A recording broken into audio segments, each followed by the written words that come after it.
Olá, pessoal! Desde que foi apresentada a PEC número 6 de 2019, a reforma de previdência do governo Bolsonaro, ou do Paulo Guedes, como você quiser, vários amigos meus vêm cobrando: Emerson, você é a favor ou é contra? Explique isso pra gente. Bom, hoje eu vou explicar o primeiro argumento pelo qual eu sou contra a proposta apresentada, ok?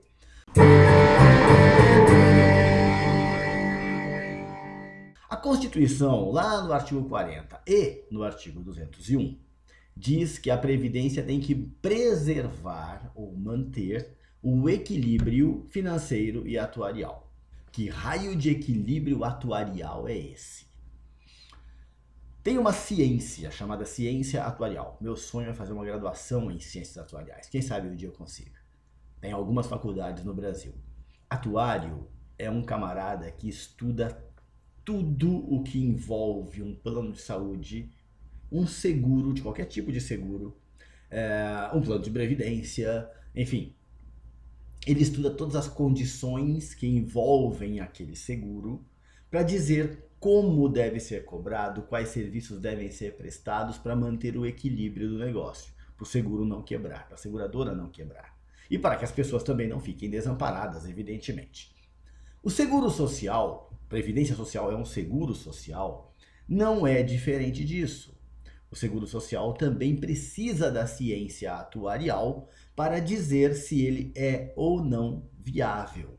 Todos os regimes próprios de previdência, ou seja, todos os institutos de previdência de servidores públicos, obrigatoriamente têm um técnico, um atuário, que é o camarada que faz esses estudos, que assina os relatórios, os laudos, dizendo que aquele regime é saudável, ou que ele não está saudável também, explicando quais são os problemas, o que tem para resolver, etc, etc. Então a ciência atuarial é essa ciência que faz todo esse estudo, que faz todo esse levantamento e que diz como é que tem que funcionar o sistema previdenciário. A proposta apresentada pelo governo mantém na sua redação esse texto que diz que tem que manter o equilíbrio financeiro e atuarial. Ou seja, isso continua valendo se a proposta for aprovada. Desde 1998, a nossa Constituição fala isso, que o sistema previdenciário tem que preservar o equilíbrio financeiro e atuarial. É muito legal ver um monte de gente usando a expressão equilíbrio atuarial sem ter a menor noção do que está falando, achando que está falando só de tabela de expectativa de vida. Tabela de expectativa de vida é um dos elementos usados pelo atuário, mas ele trabalha mais um monte, inclusive o custeio, quanto as pessoas deverão contribuir, quantas empresas deverão pagar, quais serão as fontes de renda que sustentarão o sistema previdenciário, tudo isso passa pelo cálculo atuarial. Então o cálculo atuarial não é só tabelinha de expectativa de vida, não, que isso aí qualquer estatístico faz. Tá? Cálculo atuarial é muito mais profundo que isso. Então você que se mete a dizer, porque o equilíbrio atuarial vai ser sustentado, tal coisa. Ei, calma, você não é atuário, você não sabe o que está falando. Desculpa a expressão. Falar em previdência sem atuário, sem cálculo atuarial, é a mesma coisa que falar em construção civil sem engenheiro. Você está num prédio e alguém fala, nenhum engenheiro assina a planta desse prédio. Você tem coragem de continuar no prédio? Não, você vai sair correndo dele. Porque esse prédio pode cair. Assim é previdência. Direito sem advogado, para você que advoga. Você sabe o que é o direito sem advogado? A catástrofe que é, tem acontecido muito nos juizados, que a pessoa, você pode ir sem advogado, e depois toma na cabeça lá porque foi sem advogado. Direito sem advogado é igual a previdência sem atuário, sem cálculo atuarial, sem estudo atuarial profundo. Bom, um pouquinho de história para vocês. Lá em 1923, quando começou a previdência no Brasil, os sistemas previdenciários que foram sendo criados, que tinha um sistema para cada profissão, cada um deles tinha o seu corpo de atuários. É obrigado a ter atuário. Em 1960, ou durante a década de 50, os atuários desses institutos todos se reuniram para criar uma regra única de previdência para todos os institutos. Essa regra única veio só em 1960 com a Lei 3.807, a famosa LOPS, Lei Orgânica da Previdência Social. Toda muito bem feita, com uma ótima base atuarial para a época. Vale lembrar que naquela época as pessoas viviam até 65, no máximo 70 anos de idade.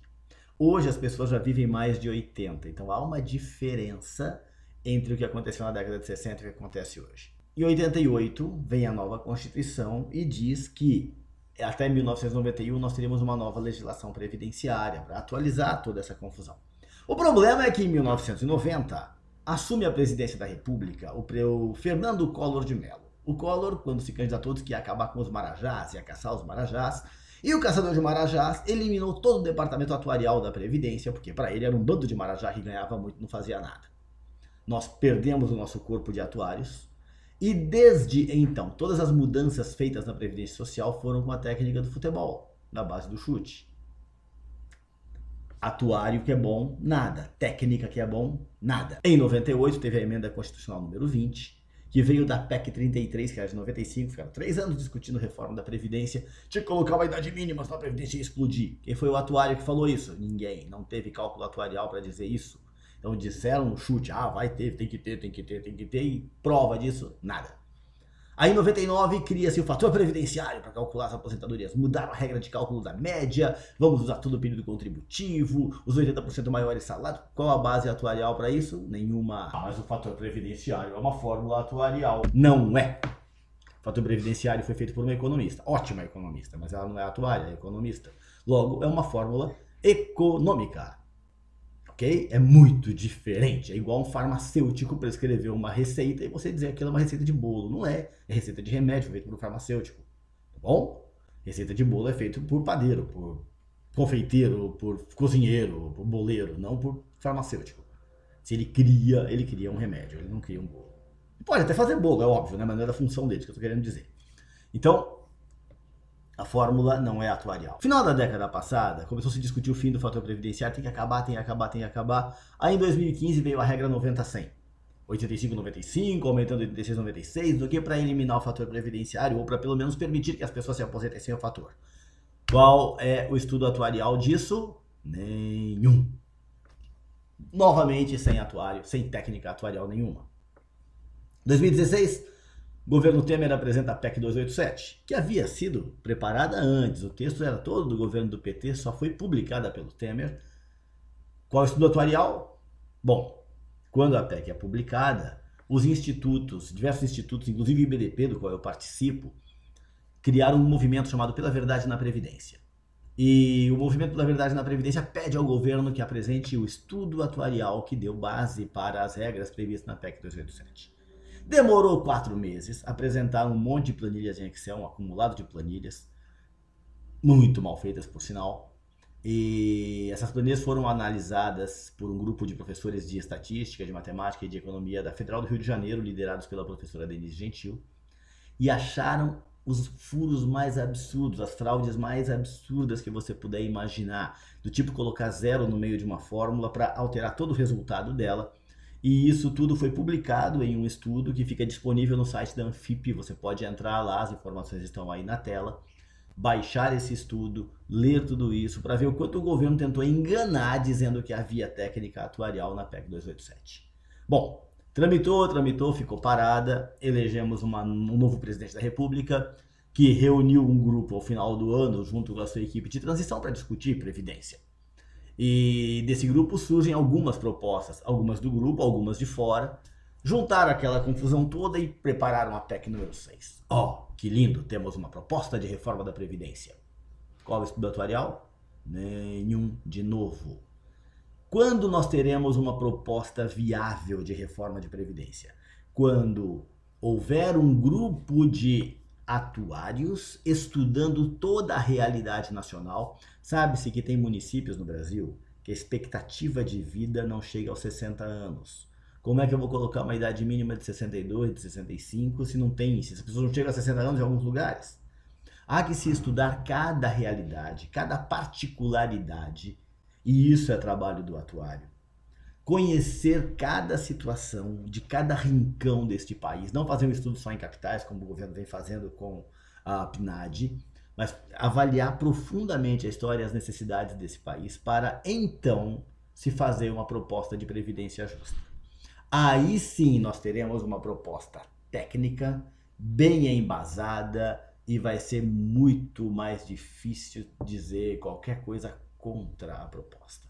Aí nós teremos alguma coisa técnica para discutir. Enquanto isso não existe, enquanto a gente ficar no blá blá blá, mas tem que fazer porque vai explodir tudo. Peraí, cadê a prova de que vai explodir tudo? Lá em 95 dizia-se a mesma coisa. Tem que colocar a idade mínima, senão daqui a 10 anos a nossa Previdência vai fazer boom. Não aprovar a idade mínima já faz 20 anos e nada fez boom. Então, calma, gente, não é assim que as coisas funcionam. Cuidado com esse sensacionalismo, esse alarmismo. Ai, mas o mercado, a economia... Não é aí que está o problema é outro. Se reduzir um pouquinho só a corrupção desse país, já sobra dinheiro para um monte de coisa e não precisa mexer em previdência. O que nós precisamos é uma previdência justa. E uma previdência justa passa por um sério estudo atuarial. E não é assim, tu fala, o Emerson é contra porque não fizeram estudo lá. Não é porque não fizeram estudo lá, é porque a Constituição diz que tem que ter base atuarial. Se não tem, a proposta é inconstitucional. A previdência que nós temos hoje é inconstitucional porque não segue critérios atuariais. Ela já é inconstitucional. Mas então já é que continue. Não! Vamos consertar isso. A gente não está querendo passar o Brasil a limpo, então vamos passar a limpo em tudo, inclusive no bom estudo atuarial, para termos uma previdência realmente justa. Aí sim o governo poderá ter meu apoio, ainda que meu apoio não signifique muita coisa, mas o governo poderá contar com a minha defesa de uma reforma da Previdência. Enquanto não houver um estudo sério, eu não tenho como concordar com isso. Valeu, pessoal. Até a próxima.